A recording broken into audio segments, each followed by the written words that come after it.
Hey guys, still there. After all the tactical action from Blue 4, mostly those Leopard games, I thought it would be fair to try the same with Red 4.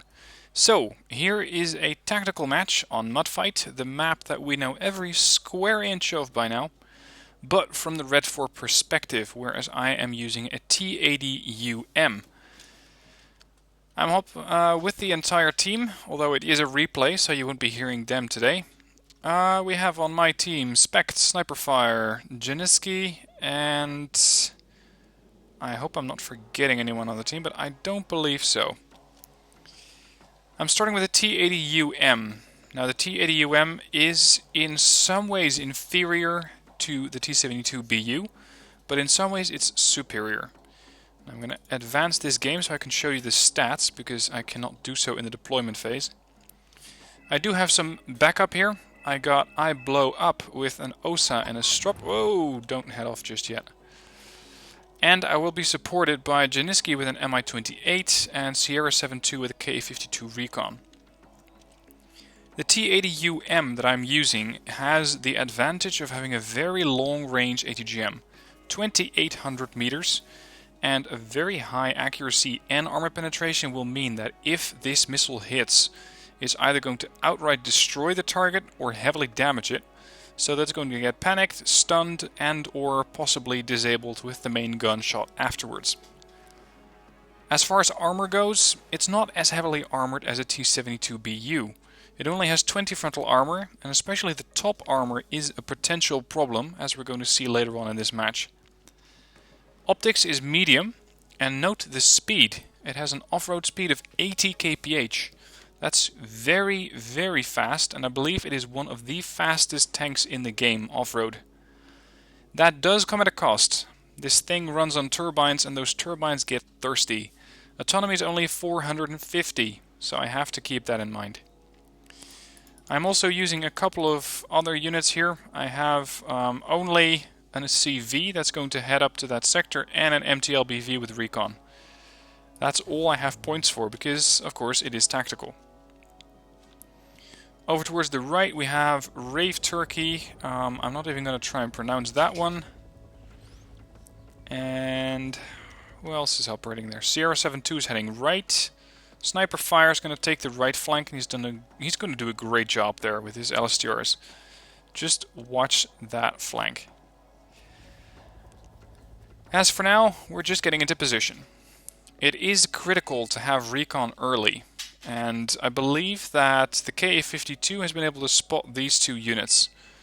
Arya Stark's Bakery has been putting forward a couple of Anzac units. One of them is the Vickers Mark 11, which instantly gets shot at by the Mi-28 from Janiski. Good kill there, saves me from having to worry about it. T80UM takes out the first victim there for 25 points. With those two gone, that is already a good score for us, and pretty much all the points from one of those players. These initial victories can really make a difference. Now a Super Dragon comes up from General Jellicoe, and General Jellicoe is going to come to regret that decision, as the T80UM is moving into position.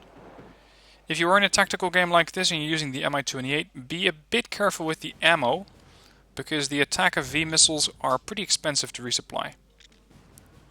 T80UM is ready to fire its missile, and there it is. Missile going right into the Abrams, and I get really lucky.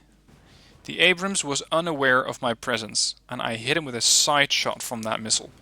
115 points down the drain. Just like that. Next volunteer is going to be a Bradley CFV. Let's track that missile. Splash. 45. That is pretty much a second player out of action. And there's another 10-pointer. That was the M113A1 Super Dragon. So our flank should be pretty clear. T80UM fires again. And this time around I hit a 5-point transport over on the right. But we're going to see a little bit more action over there on that flank. Now they are still putting some units forward. The AA gun, or the AA rover, I believe got nailed by the Mi-28. Mi-28 is pulling back as fast as possible. T80UM is getting fired at by Milans from this town here, so I have to pull back. Rezvetka's advancing, trying to spot or keep an eye on these units. That's when Spect comes in and nails the rover. This should mean that the air is clear for the Mi-28. And unfortunately, at the last possible second, Spect's Su-27M gets nailed down. Or gets nailed. My T-80UM somehow has some, I don't know. In the match I said this thing has ECM. Which of course, being a tank, it does not have. But it might as well have. For the amount of luck and the amount of missiles that this thing is going to dodge, it really shouldn't be that lucky. Here comes a Viggen with the Mjolnir cluster bomb. This is when that 80 kph off-road speed really comes into play. As here come the cluster bombs. They're going for my last known position. And they land pretty much behind the tank. But pretty much. You can see I took quite a bit of damage. And fortunately, with the thing being elite, it does not panic whatsoever. But I am reversing it at best speed. Trying to get it back to a resupply vehicle, which I already have standing by over here. A Ural. Standing by to resupply and refit my T-80UM. Milan ATGM F2 squad came out of the forest and the... Sorry, not the forest, of the urban area here. Trying to put the last nail into the T-80UM. UM advanced forward, fast. And because these guys were not on attack move, they instantly got hit and killed off by the T-80UM. This gun is fantastic. The 2A46M, especially on a platform as mobile as the T-80UM, is extraordinary. 4 HE, rapid fire, 9 rounds a minute, does 23 armor penetration and has great accuracy, even on the move. As you can see, we are slowly but steadily pushing them back here. Bluefor cannot have a lot left, as we destroyed quite a few of their forces already. Over towards the right, let's have a look at how Sniper's doing. He has Specialny Jetnotki over there, a couple of Motorschützen 90 and SPW 80. And he's fighting off some more infantry here. SPW 70's his, LSTRs and more Motorschützen. So he's securing the right flank and mostly the tree line there. T-80UM, I didn't entirely fix it up. Mostly because I need this thing to start pushing. If there is just one Leopard 1A5 over there, I can probably win that. But for the moment, I have to worry about missiles from the cavalry scouts. And I think that the cavalry scouts were getting into trouble because of that fire that was started at the edge of the woods. This smoke and the fire that's with it is preventing them from actually seeing my units. Apology for that ping. A Harrier comes in with rocket pods. I thought it was going to go for my T-80UM. It, in fact, didn't. And it nailed something here. It nailed the Strop 2. I thought it was going to go for the T-80UM. And by hitting the T-80UM, it would then get followed up by the Viggen. Talking of which, here's the Viggen right now. The Viggen, fortunately, is not going for my tank. It is instead, I believe, finding a different target. No, my bad. It is going for the tank. And the tank, with its very high off-road reverse speed, it's not even French, with its high off-road reversal speed, it can quickly get out of positions where it is likely to get shot at. So again, saving my ass thanks to the high off-road speed. And as mentioned, that does come at a price. These things consume fuel like you've never seen before. So getting this thing fixed up is just as important as making sure there's enough fuel left in the tank. Otherwise, this whole tank is going to be turned into a very expensive piece of scrap metal quite soon. Advancing again with the T-80UM. My Rozvedkas here are unfortunately not very good at pushing up with one-shottable in their two-man state. I'm having them pull back to the logistics vehicle as just at the moment as I'm advancing. And I do need spotters, because while this thing has medium optics, it will probably not spot things before they spot my tank. I have to be a bit careful. Continue to advance. Rozvedkas are coming with me over there to the left. There's the Leopard. Too deep into the tree line for me to be able to fire at. I'm trying to get a good line of sight on the Leopard or the NM116. And that's when we finally spot the recon, the opklaring. Immediately takes fire. I back away, and this was important. I backed away from the Leopard 1A5. The farther away I am from the Leopard 1A5, the better it is.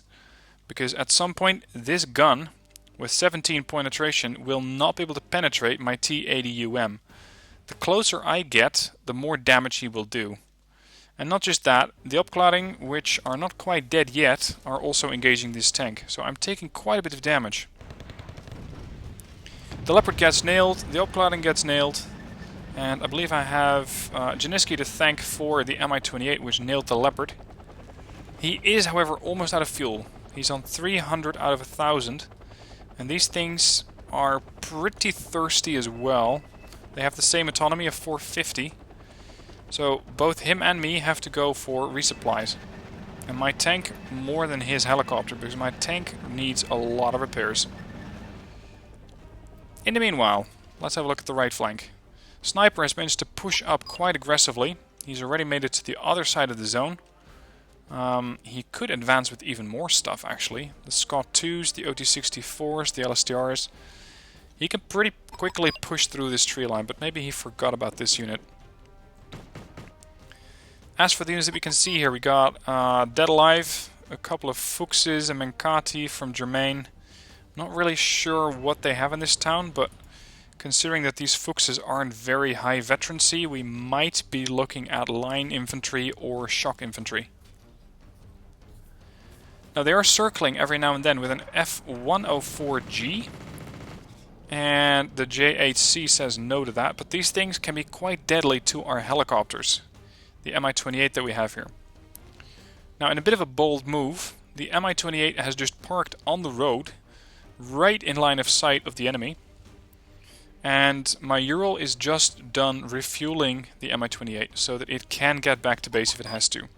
That does come at a price of not being able to fix up my T80UM, but I thought that getting the helicopter safely back to base was more important at this stage. And I do already have more cargoes coming in. Other than the T80UM and the Rozvedkas, I don't actually bring in any offensive units, or at least none of significance, throughout the whole match. Now we have an aircraft overhead. Yep, cluster bombs. The Mi-28 just got clipped by the cluster bombs, but only just. This guy was incredibly lucky not to get killed off, as that cluster bomb would have definitely killed him. But he just got nicked, a little bit of damage, but nothing too serious. And right now we're just waiting for units to get repaired and refueled so we can start our advance again. Janiski has brought out some VDV-90, and we also have a KA-52 from Sierra 7-2 coming up to help out on this flank. Because with this exceptional optics, we can have some really, really good fun with the tanks. Mi-28 gets hit by the Viggen. This time around it got hit by the missile, not even by the cluster bomb. It's down to 1 hit point. Anything so much as a machine gun or an autocannon will take out this tank. But we do spot the CV. Janiski nails the CV, and unfortunately gets nailed by a Harrier. That is a bit of a risk, but he did get the CV, although unfortunately it was not the last CV. Talking of CVs, mine has died. I'm not exactly sure where I lost it, but it got destroyed a while ago. And, well, so much for it. I don't really mourn the loss of one CV that much.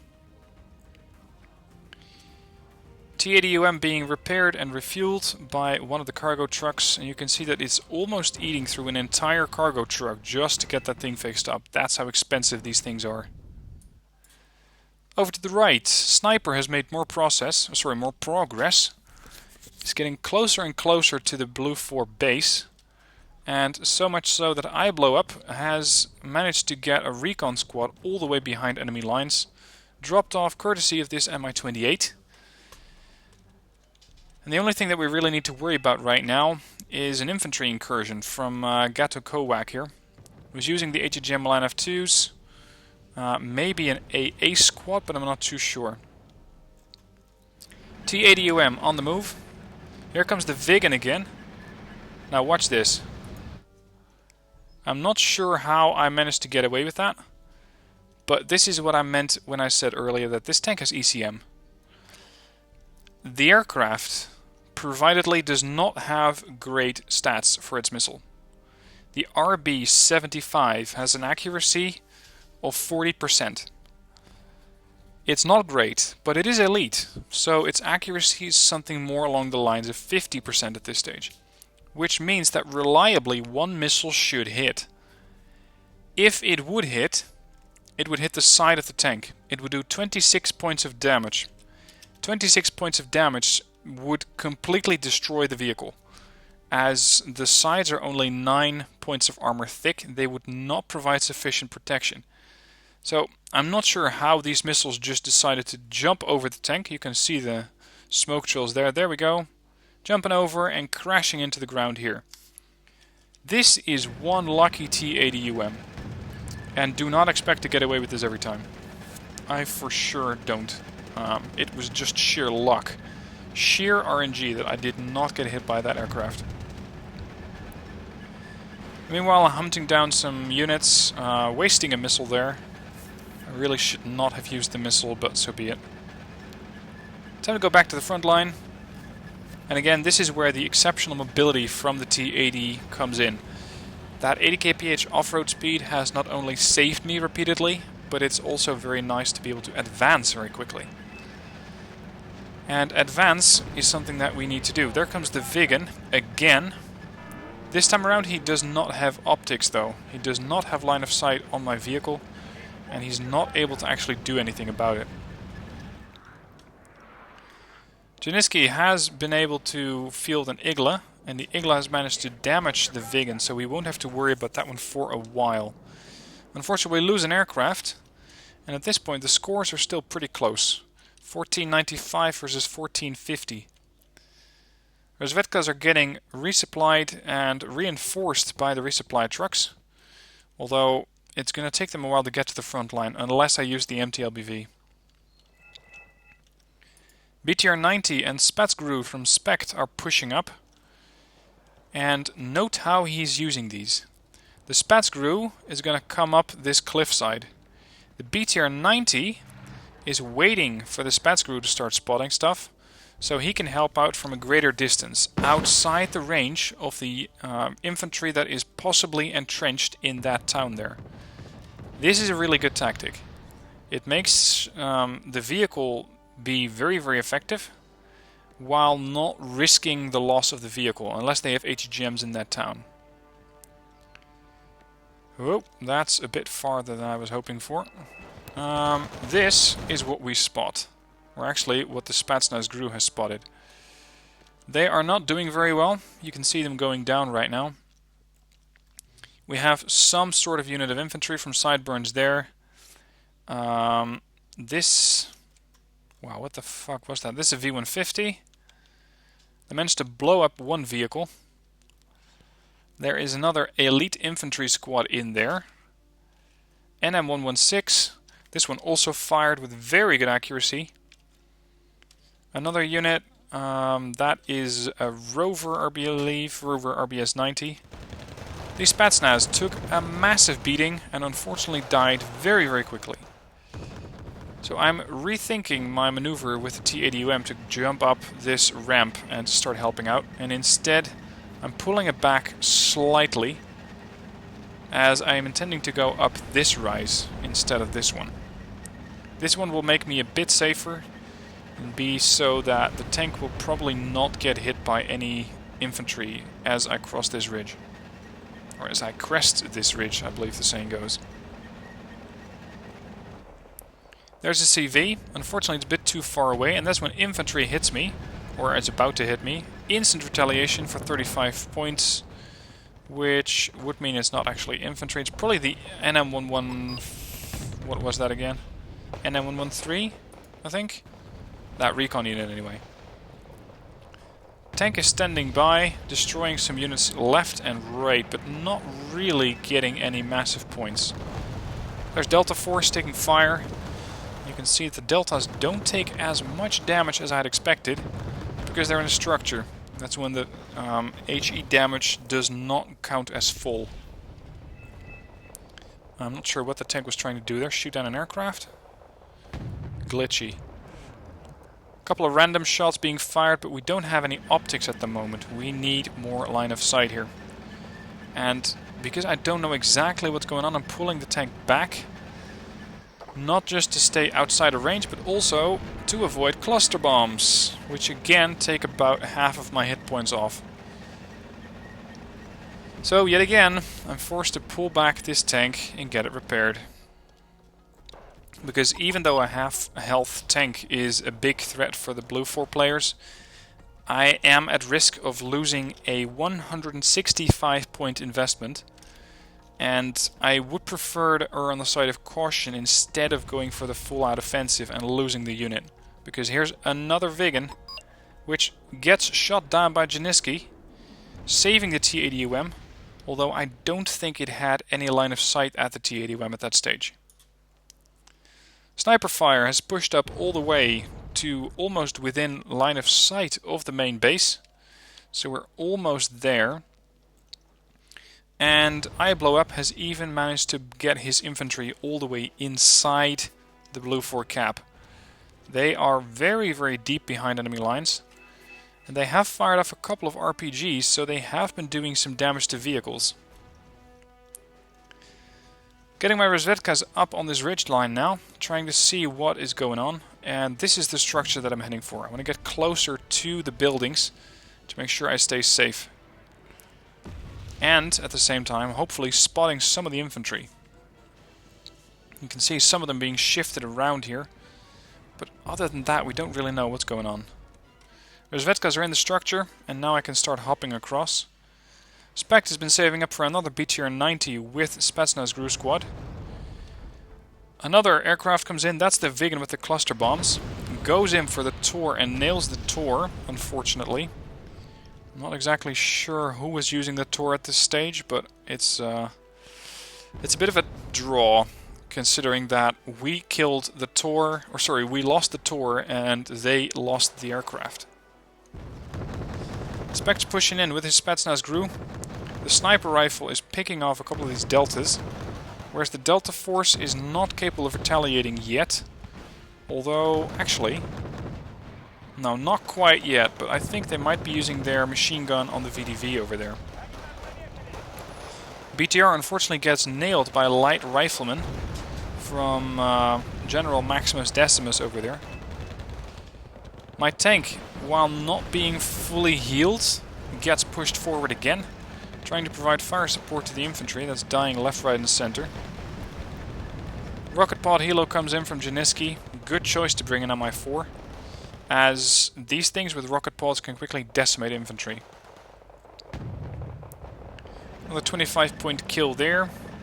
Talking of Mi-4s, I have my own Mi-4 coming in from the right flank, aiming to help out sniper fire against any vehicles or other annoyances that may be threatening his motor Schützen and LSTRs.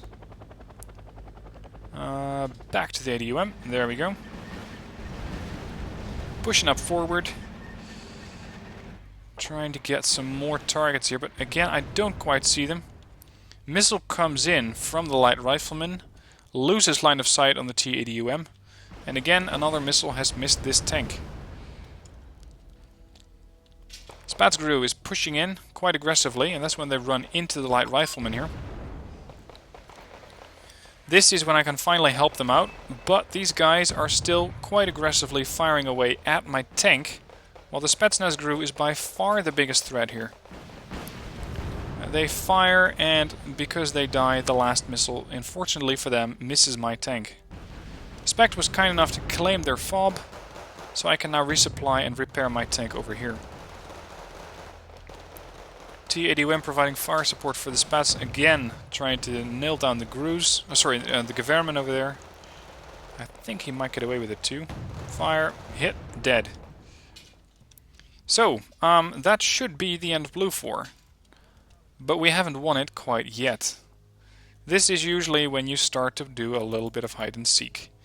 And considering that that's not too interesting, I'm going to speed this thing up. There's a unit escaping, turns out to be an IKV-105. LSTR just killed, and this is when we were quite surprised actually. They still had a CV inside this territory, but we were completely unaware of it, and we thought we'd combed all of the woods.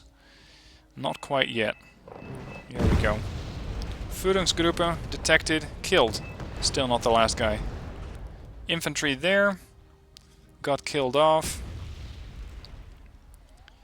And finally, we find the last bit of command infantry. So, that got me a kill-death ratio of 7-1. Spect and Sniper and Janiski did a fantastic job supporting and getting their own kills. Sniper Fire getting a kill-death ratio of about 15-1. Janiski getting a 2-1.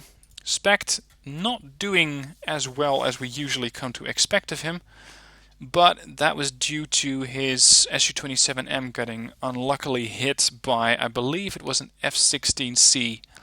Still, good match all around, and my T-80UM performed admirably.